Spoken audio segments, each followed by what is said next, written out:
नमस्कार। चलिए, आज हम चलते हैं समय में करीब 4,500 साल पीछे। एक ऐसे शहर की कहानी में जिसने अपनी इंजीनियरिंग के दम पर पता है क्या किया, रेगिस्तान को भी मात दे दी थी। जी हां, हम बात कर रहे हैं धोलावीरा की। और यही यही तो वो सवाल है जो धोलावीरा और इतना फैसिनेटिंग, इतना रहस्यमयी बना देता है। जरा सोचिए, एक ऐसी जगह, एक सूखा रेगिस्तान जहां पानी की एक एक बूंद सोने से भी ज्यादा कीमती हो, वहां भला 20,000 लोगों का एक पूरा शहर, एक महानगर कैसे खड़ा हो सकता है?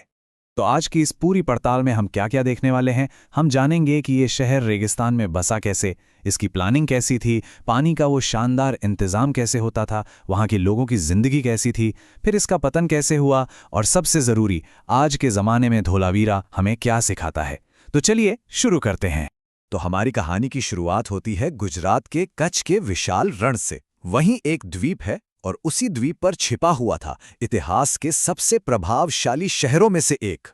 ये जो आंकड़े हैं ना, ये अपने आप में कमाल के हैं।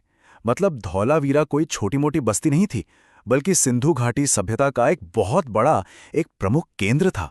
और जरा सोचिए, 1,500 साल से भी ज्यादा समय तक ये शहर आबाद रहा। ये सच में एक अविश्वसनीय उपलब्धि है।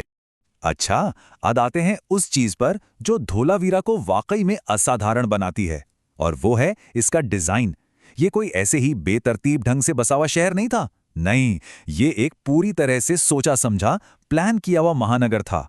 यहाँ जो सबसे दिलचस्प बात है ना, वो ये है कि हड़प्पा सभ्यता के किसी भी और शहर में आपको ऐसी 3 लेयर वाली प्लानिंग नहीं मिलेगी। ये धोलावीरा की खासियत थी।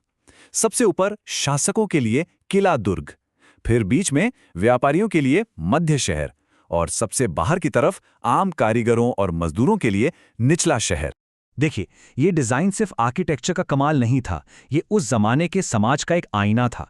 जो किला दुर्ग था, जहां शासक रहते थे, वो सबसे ज्यादा सुरक्षित था, और वहीं निचला शहर आम लोगों के लिए था। मतलब घरों के साइज और उनकी सुरक्षा को देखकर ही उस वक्त के सोशल स्टेटस का अंदाजा लगाया जा सकता था। और अब हम आते हैं धौलावीरा के सबसे बड़े, सबसे हैरान कर देने वाले चमत्कार पर, उसकी वाटर मैनेजमेंट सिस्टम। इसी के वजह से तो इसे जल दुर्ग, यानी पानी का किला कहा जाता था। और यकीन मानिए, यही वो राज था जिसके दम पर यह शहर 1500 साल तक टिका रहा।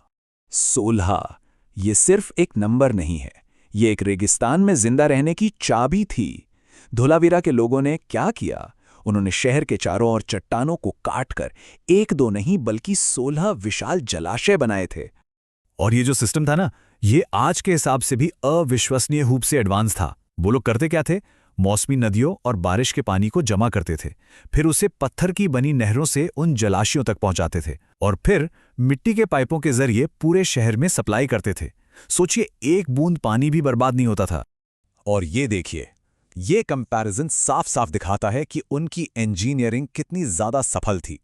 एक तरफ मोहनजोदड़ो और हड़प्पा जैसे बड़े बड़े शहर जो कुछ 100 सालों में ही उजड़ गए, और दूसरी तरफ धोलावीरा जो अपने इसी शानदार वाटर मैनेजमेंट के दम पर 1500 से भी ज्यादा सालों तक जिंदा रहा। तो ठीक है, इंजीनियरिंग तो कमाल की थी, लेकिन इस सब के पीछे यहाँ के लोगों की जिंदगी कैसी थी? जो आर्कियोलॉजिकल फाइंड्स हैं, वो हमें एक हलचल भरे, एक एडवांस्ड और एक कल्चरली रिच समाज की तस्वीर दिखाती हैं। जरा कल्पना कीजिए, एक 3 मीटर लंबा साइन बोर्ड, शायद ये दुनिया का पहला पब्लिक नोटिस बोर्ड रहा होगा, और इसके अक्षर इतने बड़े थे कि दूर से भी कोई पढ़ ले। लेकिन सबसे बड़ी पहेली क्या है? आज तक हम ये नहीं जान पाए हैं कि उस पर लिखा क्या था, और यही बात इसे धोलावीरा के सबसे बड़े रहस्यों में से एक बनाती है। ये शहर सिर्फ जिंदा नहीं था, बल्कि ये फल फूल रहा था, एक थ्राइविंग मेट्रोपोलिस था। यहाँ मन के बनाने की फैक्ट्रियां थीं, तांबे और सोने का काम होता था। 2 बड़े बड़े मैदान थे जो शायद बाजार या पब्लिक फंक्शंस के लिए इस्तेमाल होते होंगे।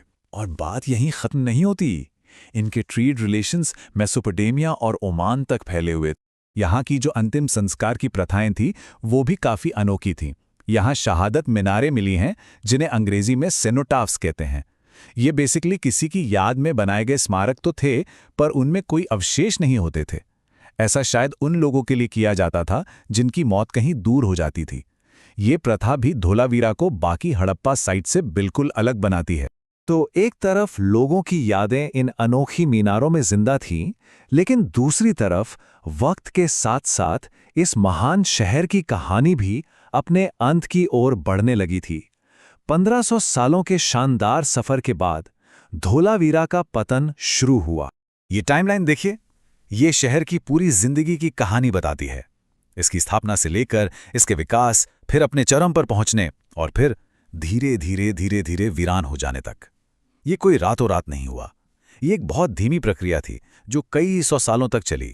तो सवाल उठता है कि आखिर हुआ क्या था? देखिए, कोई एक वजह नहीं थी, कई चीजें एक साथ हुईं।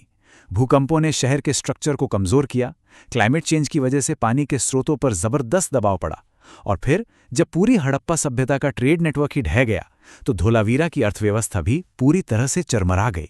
लेकिन धोलावीरा की कहानी सिर्फ इतिहास की किताब का एक पन्ना नहीं है, नहीं, ये आज की दुनिया के लिए एक बहुत पावरफुल संदेश है, खासतौर पर आज जब हम क्लाइमेट चेंज और वाटर क्राइसिस जैसी बड़ी बड़ी समस्याओं से जूझ रहे हैं। यूनेस्को ने भी इसी बात को मान्यता दी है। उनका कहना है कि धौलावीरा इस बात का सबूत है कि एक सभ्यता कितनी फ्लेक्सिबल, कितनी अडैप्टेबल हो सकती है। ये सिर्फ पत्थरों का शहर नहीं है, ये इंसानी सोच, उसकी प्रतिभा और उसके जज्बे का एक जीता जागता प्रतीक है। तो आज हम धौलावीरा से क्या सबक ले सकते हैं? पहला, सस्टेनेबल वाटर मैनेजमेंट, पानी की हर बूंद को कैसे बचाया जाए। दूसरा, क्लाइमेट अडैप्टेशन, यानी मुश्किल से मुश्किल हालात में भी कैसे ढला जाए। और तीसरा, रिसोर्स कंजर्वेशन, यानी हर संसाधन की कीमत समझना और उसका सही इस्तेमाल करना। ये सबक भले ही 4500 साल पुराने हों, लेकिन आज भी ये उतने ही, बल्कि शायद उससे भी ज्यादा रेलेवेंट हैं। और बस यही एक सवाल है जो आज हम सबके लिए है। धौलावीरा के लोगों ने 4500 साल पहले एक रेगिस्तान में वाटर सिक्योरिटी हासिल कर ली थी। जब आने वाली पीढ़ियां हमारी तरफ देखेंगी तो वो हमारी क्या विरासत देखेंगी, हम उनके लिए क्या छोड़कर जा रहे हैं। ये एक सोचने वाली बात है ना?